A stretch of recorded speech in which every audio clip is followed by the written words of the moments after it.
ठीक है सर, आपने बड़ा अच्छा पॉइंट रखा। मेरे ख्याल से हसन दुर्रानी इसको एनालाइज कर पाएंगे पाकिस्तान के पॉइंट ऑफ व्यू से।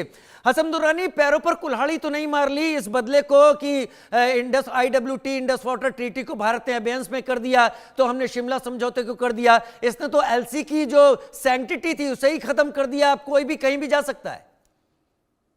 अच्छा देखिए, आप तो एक जर्नलिस्ट हैं, आपको थोड़ी सी चीजों का अदराक होता है कि बात कैसे करनी होती है, कि हम स्वीपिंग स्टेटमेंट तो बिल्कुल ना मैं दे सकता हूँ ना आप दे सकते। एग्जैक्टली। हाँ जी, रजन जो जान पाल साहब है, इनको तो 100 खून माफ है, जो मर्जी ये स्वीपिंग स्टेटमेंट दे दें। आप सर काइंडली जरा मुझे ये आप कंफर्म कर दीजिएगा, क्या पाकिस्तान ने वाकई ही शिमला ट्रीटी जो थी, या शिमला माहदा, उसको मंसूख कर दिया? क्या आपके पास इंफॉर्मेशन है? हमारे लिए आपसे नहीं ठीक है नहीं, आपने जो बात कही अभी, इस बात को मैं, क्योंकि हमारे पास ये जानकारी आई कि पाकिस्तान ने, और खास तौर पर ख्वाजा आसिफ की प्रेस कॉन्फ्रेंस पे, और बाद में ये बातें सामने आई कि शिमला समझौते से पीछे हट गए। अब उसको IWT की तरह नहीं मानेंगे। सुन ले। हाँ, आप क्लियर करें। जी, मैं आपको बड़ा क्लियर बताता हूँ, क्योंकि सर देखिए ना, कुत्ता आपका कान ले जाए तो सबसे पहले आपको कान को पकड़ना चाहिए, ना कि कुत्ते के पीछे भागना चाहिए।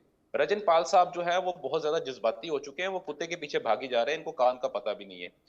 उन्होंने ये अगर आपने ये खबर, आपने कहा आप तक खबर पहुंच रही है, तो खबर बात ये है, उन्होंने ये कहा है कि अगर भारत जो है इसको रिवोक करता है तो हमारे पास भी इख्तियार है। तो भारत ने IWT को कर दिया है, भारत ने कह दिया कि इसको हमने अबेंस में डाल दिया। सर सुन ले। क्या पाकिस्तान ने ऑफिशियली कोई ऐलान किया? ऐसा बिल्कुल ऐलान नहीं किया कि हम जो है शिमला ट्रीटी को खत्म कर रहे हैं या रिवोक कर रहे हैं, पहली बात। दूसरी बात ये थी कि सुनी सुनाई बात के ऊपर, जैसे मैंने अभी बात की है, ये पाल साहब को चाहिए कि सबसे पहले अपने कान को पकड़े, ना कि कुत्ते के पीछे भागना शुरू कर दें। दूसरी, इन्होंने बहुत सारी अजीब सी बातें की हैं जो मुझे बिल्कुल समझ नहीं आ रही। और बाकी मैं सिर्फ एक छोटी सी बात यहाँ पे ऐड करूंगा कि जंगी जुनून जो है वो भारत की जानिब से इन्फोर्स किया जा रहा है, पाकिस्तान की जानिब से नहीं, पहली बात। दूसरी बात ये थी कि जिसना अभी इन्होंने कहा है कि BLA अटैक कर देगा, ठीक है, क्योंकि अगर हम यहाँ से करेंगे तो BLA वहां से पड़ जाएगा। इसका मतलब ये हुआ है कि BLA आपकी B टीम है। रजन पाल साहब जो है वो इस बात को मान रहे हैं, आपके एक नेशनल टीवी के ऊपर बैठ के वो इस बात को क्लेम कर रहे हैं कि अगर भारत जो है, फर्ज करें वो जो मगरबी जो हमारा बनता है, बॉर्डर बनता है, वहां से अगर भारत अटैक करेगा तो हमारा जो जनूबी शिमाली जो इलाका होगा, शिमाली इलाकों में से जो है वो बलूचिस्तान में BLA जो हम पे अटैक कर देगा और वहां से TTP अटैक कर देगा। सर देखिए, कुछ चीजें ऐसी होती हैं जो कि अंदाजे, सर मुझे इस तरह की बातें ना बताएं। मेरे पास भी 10,000 करोड़ किस्म की जो ना फेक किस्म की न्यूज यहाँ पे मौजूद होती है, लेकिन हम इंसान हैं, सिर्फ आंखें बंद करके जो है ना चीजों के पीछे नहीं भागते। अल्लाह ने भगवान हमें दिमाग दिया हुआ है। सुन लीजिए राजन जामवाल, प्लीज। अब राजन जामवाल को बोलने दीजिए। हाँ, प्लीज बोलने दीजिए राजन जामवाल को। राजन जामवाल बताइए क्या दिखा रहे हैं। मैं रियूटर्स को पढ़ रहा हूँ भाई, इन्होंने बोला, क्रॉस चेक कर रहा था कि इसमें कितनी सच्चाई है, and I am not going by Indian news reports, मैं बाहर की पढ़ रहा हूँ, उसमें बोल रहे हैं शिमला समझौता वो दिखा रहा था। तो अभी मतलब ठीक हो गया, इनको माने या रियूटर्स को माने, आप बताइए। सुन बड़े जर्नलिस्ट, मैं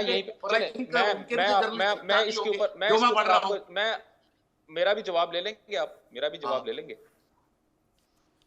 र्यूटर्स के जो आपके चीफ जो एडिटर है वो कौन है? वो भारत के, ठीक है। और अभी पहलगाम हसन भाई, अब ये वाला नहीं हसन भाई, आप जर्नलिस्ट हैं। नहीं, आप जर्नलिस्ट हैं। देखिए ऐसा है, हसन भाई एक बात बोलता हूं। एक बात, सुंदर पिचाई इंडियन है और गूगल के सबसे बड़े अधिकारी रहे हैं। क्या उन्होंने गूगल को मैनिपुलेट कर लिया? नहीं किया। ये उसका अमेरिकी है वहां से। आपका क्या सर, आपका क्या ख्याल है? मेरे पास रिपोर्ट्स नहीं होती या मैं स्टडी नहीं करता।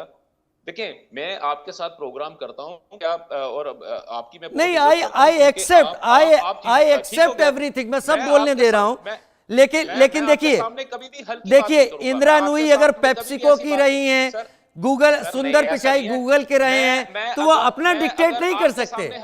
सर सुन लेना, अगर मैं आपके सामने हल्की बात करूंगा तो मैं एथिकली आपके सामने बैठने के काबिल ही नहीं होऊंगा। मैं आपको बड़ा क्लियर बता रहा हूं। प्रोफेशनली भी और एथिकली भी। अगर मैं हल्की बात करूंगा, मतलब तो आप आपके ये सामने कह रहे हैं बैठने कि के काबिल रॉयटर्स ने बिकॉज ऑफ इंडियन हेड के चलते ये गलत खबर सामने रख दी। बिल्कुल। दूसरी बात मैं आपको बताता हूं इंटरनेशनली उस एजेंसी की साख जीरो हो जाएगी। सर सुन तो लें, ये वही साहब है ना, ये वही साहब है जब पहलगाम जो वाकया हुआ था, जिसके ऊपर मैंने आप ही के चैनल के ऊपर मैंने कहा था कि ये बहुत एक दर्दीला वाकया हुआ, ऐसा नहीं होना चाहिए था। उस वाकये के थोड़े ही देर के अल बाद जजीरा भी इन्हीं मिल गया, साहब की, अल जजीरा भी बता रहा है। अच्छा सर सुन लें, अब आगे भी सुन लेना, मेरी भी सुन लेना। क्या इनकी ट्वीट नहीं आई थी कि विदिन जो है वो 2 वीक्स जो है इंडिया पाकिस्तान के ऊपर अटैक कर देगा? अगर आप कहते तो सर मैं वो ट्वीट आपको मैं भिजवा देता हूं। अच्छा, दूसरी बात ये है कि अभी अगर आप ये कहते हैं कि हमारे, चले मैं आपकी ये बात मान लेता हूं कि जनाब रजन पाल साहब की 110% सारी की सारी गुफ्तगू बिल्कुल दुरुस्त कह रहे हैं वो, तो सर अगर ऐसी बात है तो जब आपके नरेंद्र मोदी साहब ने इंडियन आर्मी को खुली छूट दे दी है कि वक्त भी वो खुद डिसाइड कर लें और इलाका भी वो डिसाइड कर लें, तो सर अभी तक आपकी आर्मी ने पाकिस्तान के ऊपर जो है वो अटैक नहीं, नहीं इसका किया। इसका इसका रीजन मैं समझा सकता हूं, क्योंकि आप जर्नलिस्ट हैं। ये गली मोहल्लों की बात नहीं है जो यूं ही हाँ, जी, चीजें जी, हो सर, जाएं। मुझे भी ये प्लानिंग होती है, और शायद मेरे ख्याल से पाकिस्तान की क्या बोलते हैं मुसल्लह अफवाज या पाकिस्तानी आर्मी, वो भी इन चीजों को थिंक करके एक प्रॉपर तरीके से आगे बढ़ती होगी। अब मैं राजन जामवाल को एट लेंथ दूंगा। राजन जामवाल, मैंने देखा पाकिस्तान की तरफ से रेलवे मिनिस्टर के जो बयान सामने आए, बिलावल भुट्टो का भी बयान सामने है, मैं उन सारी चीजों को हटा देता हूं। क्या पाकिस्तान न्यूक्लियर इस्तेमाल कर सकता है अगर ऐसे वॉर के बीच में पाकिस्तान को सेटबैक्स लगते हैं, अगर शुरू होता है तो? राजन जामवाल साहब, क्लियर कट बताइए, क्या न्यूक्लियर इस्तेमाल हो सकता है इसमें? बहुत कम चांस है। देखिए, इनके पास एक्चुअल न्यूक्लियर डिलीवरी सिस्टम्स की कमी है, एंड सेकेंडली काउंटर स्ट्राइक के लिए पाकिस्तान बिल्कुल तैयार नहीं है, और हमारा जो सेकंड स्ट्राइक कैपेबिलिटी है वो बिल्कुल वेल नोन है एंड एश्योर्ड है। तो आप इससे यकीन कर लीजिए कि रशिया यूक्रेन को लड़ते हुए इतने साल हो 3 साल के करीब हो रहे हैं। यूक्रेन के पास तो एटॉमिक हथियार है भी नहीं है, फिर भी रशिया एक मार देता तो सॉर्ट आउट हो जाता। रशिया ने आज तक नहीं मारा। तो ये धमकियां हैं, इनके जो प्रोफेशनल्स हैं ना, मतलब ये डेटरेंट की तरह हैं कि अगर आपने कुछ करने की कोशिश की तो हमारे पास है। बिल्कुल, वो जो इनके प्रोफेशनल्स हैं वो समझते हैं। वो ये अभी मैं उनको कितनी इज्जत दूं जो ये ऐसी भाषा बोलते हैं कि हमारे पास पाव का एटम बम है, आधा किलो का एटम बम है। I mean I don't know कि भी कितनी इज्जत से ऐसे लोगों को लीडरशिप रोल में रखना चाहिए और कैसे उनसे बात, मतलब क्या मुखातिब होके उनसे बात की जा सकती है। I mean these people are not decision makers. जो डिसीजन मेकर है उनको पता है, and end of the day atom bomb का कोई चक्कर नहीं है। अगर कभी ऐसा लगा, rest assured Pakistan will be denuclearised before that. अगर लगा इनके मतलब कि वो दिमाग में वो कीड़ा आ रहा है कि जल्दी करते हैं, या कोई ऐसा आदमी बैठ गया जो जल्दी से मैं आता हूं सर आपके पास, एक बड़ी खबर